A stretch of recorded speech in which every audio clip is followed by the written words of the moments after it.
एजेंटों के और उन नेताओं के बातों के अंदर मत आइए जो आपको ये कह रहे हैं कि मैं देखूंगा कि तुम्हारा बुलडोज़र कैसा चलता है करके। ये आपके ऊपर डर और खौफ का माहौल हमेशा ज़िंदा रखना चाहते हैं। और मैं चाहता हूं कि आप अपने 2 कमरे के मकान के अंदर क्यों ना रहे, लेकिन खुददारी से रहे और बिना किसी डर के रहे।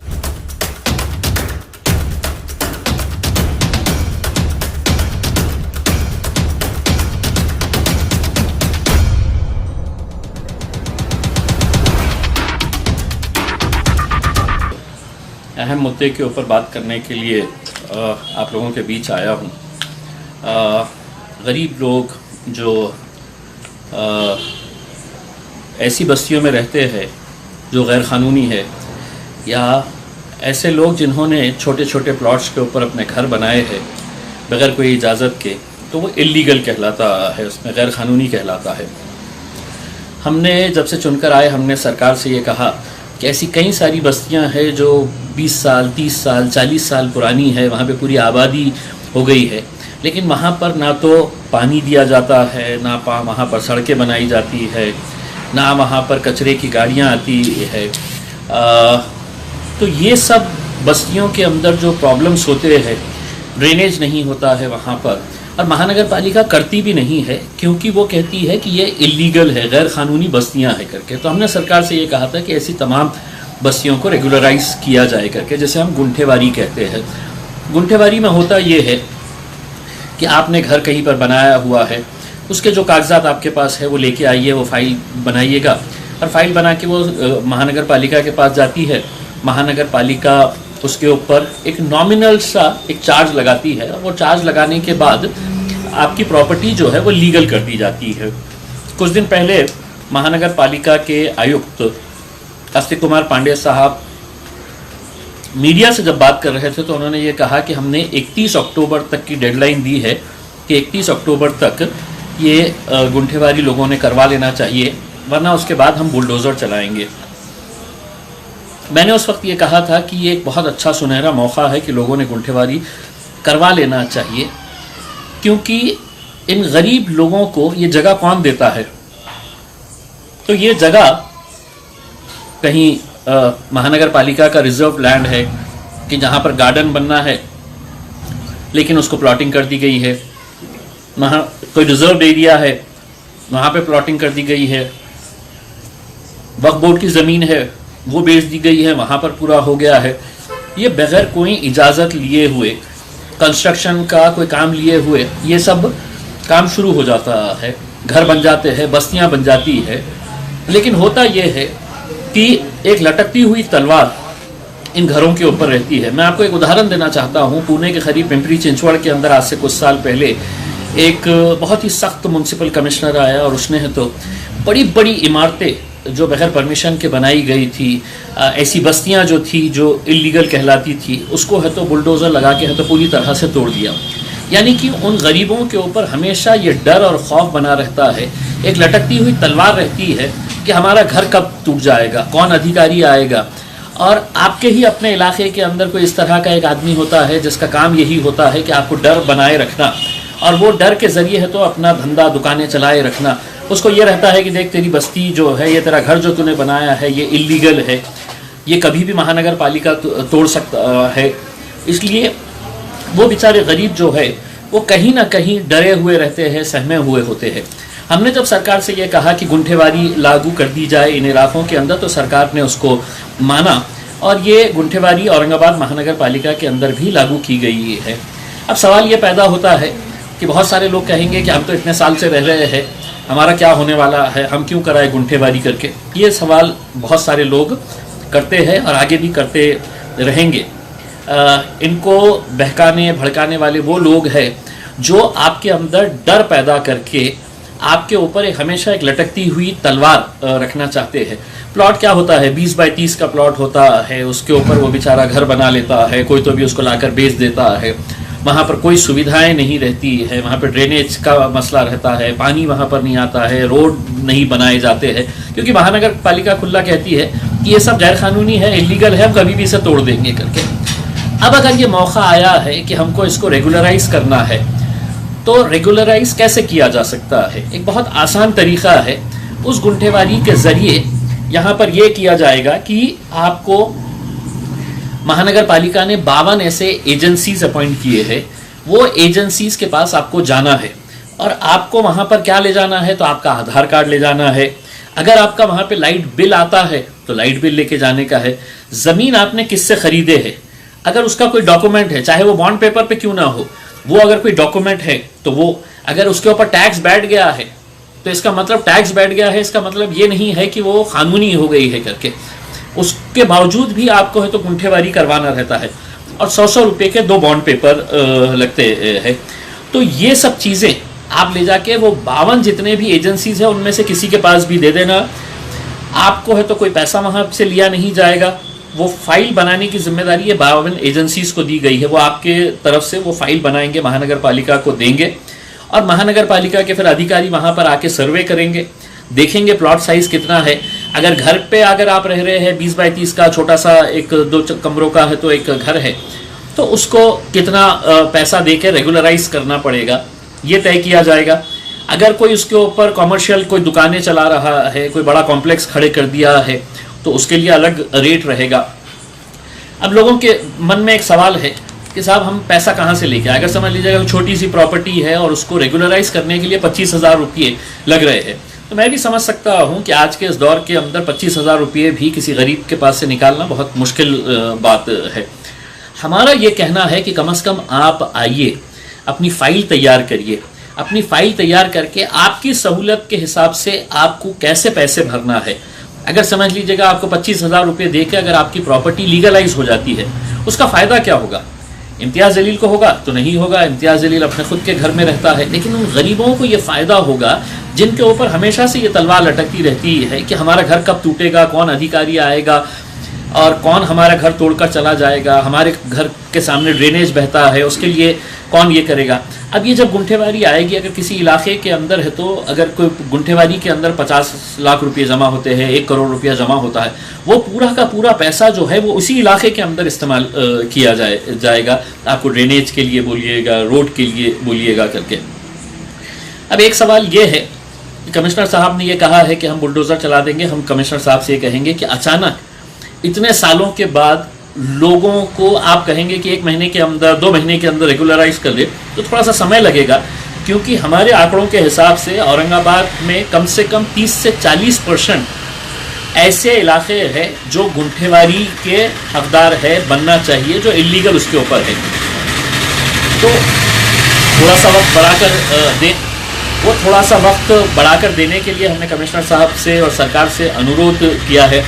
दूसरा हमने ये अनुरोध किया है कि आप कहीं ना कहीं जो लोगों को पैसा देकर करना है, तो किसी के पास आज 25,000 रुपये नहीं निकलेंगे, या जो भी किसी के पास 20,000 हो, 25,000 हो या 30,000 हो, घर का जितना बड़ा है उस हिसाब से, तो उसमें कुछ इंस्टॉलमेंट की सुविधा दी जाए ताकि गरीब लोग अपने हिसाब से वो पैसा महानगर पालिका को भर सके।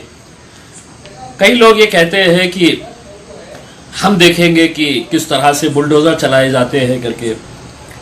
कई लोगों ने ये कहा कि इम्तियाज़ जलील बुलडोज़र चलवाना चाहता है, इसका फ़ायदा किसको होगा? मैं चाहता हूँ कि आपके ऊपर जो लटकती हुई तलवार है वो एक बार हटनी चाहिए, वरना हो सकता है कि आज से 5 साल बाद कोई एक ऐसा अधिकारी आ जाए जो कुछ सुनने के लिए तैयार नहीं और ये कहेगा कि नहीं ये सब इलीगल है और मैं इसे तोड़ूंगा। और ऐसा हुआ है कई जगह के ऊपर, चाहे वो थाने के अंदर हो या पिंपरी चिंचवड़ के अंदर हो, अधिकारियों ने पूरे के पूरे इलाकों को साफ किया है। हम ऐसा होने नहीं देना चाहते हैं, लेकिन अगर एक मौका मिला है जहां पर आपकी इलीगल प्रॉपर्टी लीगल हो जाती है तो उसके फ़ायदे क्या है? एक तो ये है कि आपका डर जो है वो ख़त्म हो जाएगा। दूसरा ये है कि आपने वो छोटा सा घर बनाने के लिए समझ लीजिएगा आपने 5 लाख रुपये अपने लगाए हैं।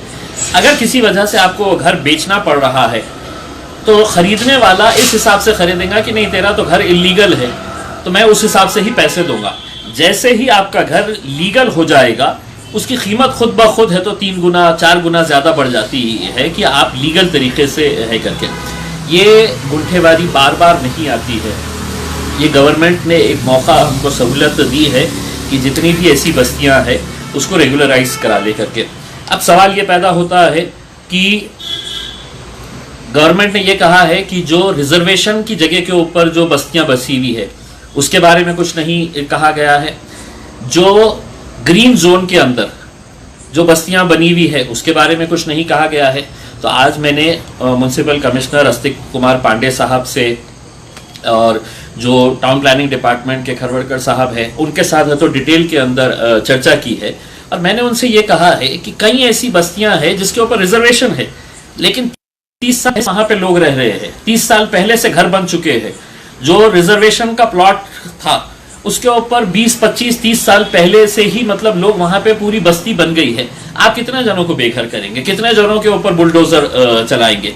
तो हमने ये कहा है कि इनकी फाइल्स आप जमा कर लीजिएगा, आप इनकी फाइल्स पूरी कंप्लीट कर दीजिएगा। उसके बाद हम जाएंगे गवर्नमेंट के पास और हम गवर्नमेंट को ये कहेंगे कि साहब देखिए ये इतने सारे जो मैटर है इसके ऊपर फैसला लेना जरूरी है, इनकी फाइल बनके तैयार है और वो करवाने की जिम्मेदारी मेरी रहेगी। मैं करवा के दूंगा जहां पर ग्रीन जोन का है, जहां पर रिजर्वेशन का है।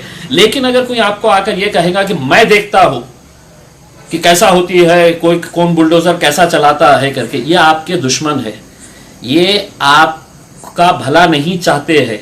वरना इससे अच्छी भाषा मैं इस्तेमाल कर सकता हूं, लेकिन मैं इसलिए नहीं करूंगा कि मैं उन गरीबों की मदद करना चाहता हूं जो आज गैर कानूनी तरीके से इलीगल अपने छोटे छोटे घर बनाकर वहां पर रह रहे हैं। अब वहां पे कितनी दिक्कतें होती है मुझे खुद मालूम है। एक उदाहरण के तौर के ऊपर एक ऐसा इलाका यहाँ पे पूरी तरह से आबाद हो गया है जो वक्फ बोर्ड की जमीन है। अब वो बेचारों ने खरीद लिए है, जिन साहब ने बेचे हैं उनको कोई इख्तियार नहीं है वक्फ की जमीन बेचने का। अब वो वक्फ की जमीन को अगर हमको रेगुलराइज करना है, क्योंकि ये पूरा इलाका बन गया बस गया है वहां पर, तो मैं वक्फ बोर्ड का मेंबर की हैसियत से मैं ये कहूंगा कि मैं ये प्रस्ताव डालूंगा कि इसका रेगुलराइजेशन के लिए एनओसी हमको दे दिया जाए। लेकिन मैं उन लोगों को ये कहना चाहूंगा कि जिन्होंने तुमको ये जमीन बेचे है जो गैर कानूनी तरीके से, ये तुम्हारी जिम्मेदारी होती है कि उसके ऊपर FIR रजिस्टर करवाए, क्योंकि तुम्हारे साथ धोखा किया गया है। वक्फ की जमीन बेची नहीं जा सकती है, किसने बेचा है तुमको ये तुमको पता करके उसके खिलाफ। और अगर वक्फ बोर्ड की एनओसी लेना है तो वक्फ बोर्ड के अंदर भी थोड़ी बहुत फाइन देनी पड़ेगी। जिसने भी तुमको ये जमीन बेची है उसको पकड़िए और उसको कहिएगा कि अब ये रेगुलराइज करने की जिम्मेदारी तेरी है करके, क्योंकि तुम्हारे से उसने करोड़ों रुपया पैसा बना लिया है जो गैर कानूनी तरीके से है। लगा तो ऐसे लोगों के खिलाफ FIR करिए जाके कि मतलब ये वक्फ बोर्ड की जमीन है तो हमको ये बेचा है करके, इसके पास कोई इख्तियार नहीं था। रिजर्वेशन और ग्रीन जोन के भी मामले के अंदर हमने ये कमिश्नर साहब को कहा है कि आप इसके ताल्लुक से गवर्नमेंट को प्रपोजल भेजिए। मैंने खुद ने लिखित रूप के अंदर गवर्नमेंट को भी लेटर लिखा हूँ, महानगर पालिका को भी लेटर लिखा हूँ और मुझे उम्मीद है कि इसके ऊपर कोई ना कोई फैसला आएगा।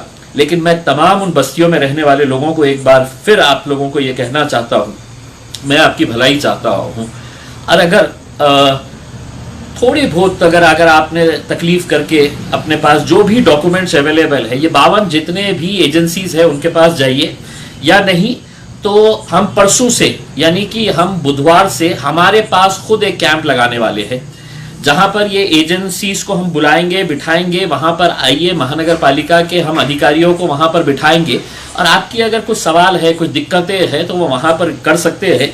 लेकिन मैं आप लोगों से हाथ जोड़कर यही कहना चाहूँगा कि आप उन लोगों की बातों के अंदर मत आइएगा जो ये कह रहे हैं कि नहीं हम देखेंगे कि कैसा बुलडोजर।